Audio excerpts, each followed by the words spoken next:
Hey, I'd like to give you a thought for today. My boys and I and the girls enjoy a little mixed martial arts, some jujitsu. We used to, when the kids were younger, clear the living room and pair them up and go at it.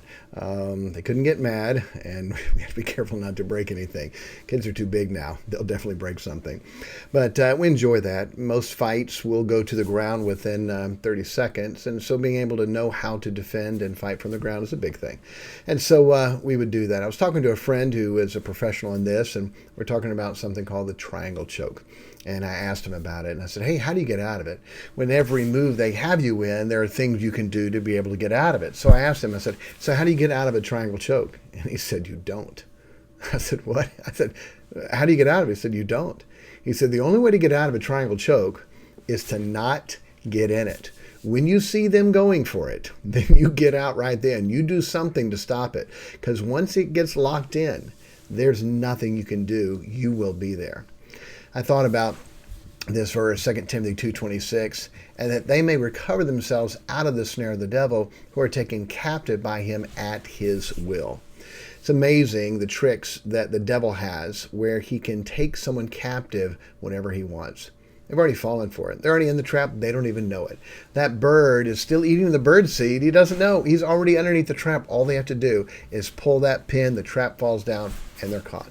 They don't even realize that groundhog or that raccoon is already in the trap. He's eating the food. He doesn't know it hasn't just popped yet. He's already there.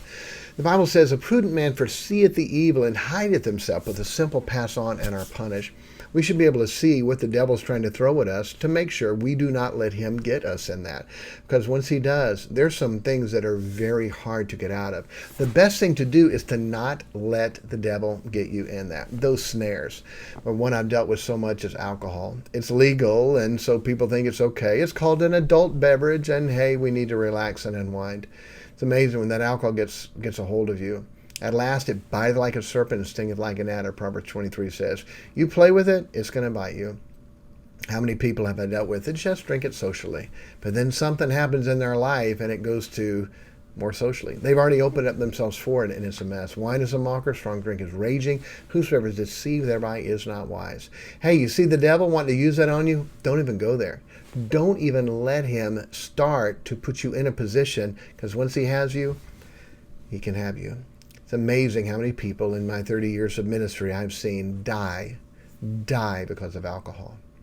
Don't let him get you in it. Number two, drugs.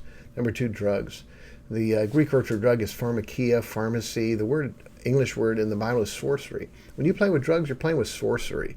And so we think, oh, sorcery, I wouldn't want to mess with that. But that's what drugs is. That's the pharmakia, pharmacy. People are playing with that, and they wonder why they're taken captive. Wonder why one time trying something, they're hooked. One time, and a person who is smart and logical and makes sense is just addicted to something that's destroying him in his life and relationships. Don't go there. Don't even try it. People say, I'll try anything once. And you might die once from trying that. It hurts for the last 5 years how many ODs, how many people have overdosed because of drugs, how many funerals I've been to and done from people like that. Listen, don't go there. You see him trying to put you in a move? Hey, I could get wrapped up in this forever. What do? Don't even go there. Don't let him get you in that. The last big one is relationships. Relationships. We want you to find the guy, the girl that God has for you. We want that. But getting in the wrong relationship, boy, Satan takes you captive at his will. And it's hard to get out. Once those emotions are there, and I love them, it's amazing. We're blinded. We can't see the things that are right in front of our face that are there. And it's going to mess you up, and it's going to destroy you. And one day you're going to say, oh, I wish I had not. But now it's too late. Now that's the mother of your children. Now that's the father of your children. Now you're married. When you see something that's not right, you see, oh, wow, Satan's trying to use them to mess me up. Boom. Don't let you get in it. Don't let yourself fall into that. When Satan takes you captive. We'll say, can these things we not get out of? With God, all things are possible. If you're in this thing right now, hey, guess what? God can do that. God can help get you out of it. Get with God. Get in a good church. Get a pastor. Go to somebody and say, hey, help me. I feel like I'm in captive by this, and I don't want it to mess up and destroy my life. You need to get help. You do not want to tap out, or you do not want to get choked out. And that triangle choke, if you don't tap, which means I surrender, I give up, then you will pass out. And if they continue to hold it, you would die. That's what happens so many times in life. Get out of that. When you see them come, and stay away from those things. It may not be alcohol or drugs or relationships for you, but whatever it is you see Satan trying to do, the prudent man foreseeth the evil and hideth himself. I'm not going to let Satan get me in that, because when he does, it is death. It is horrible to see so many lives be wasted by that. God bless you. Thank you.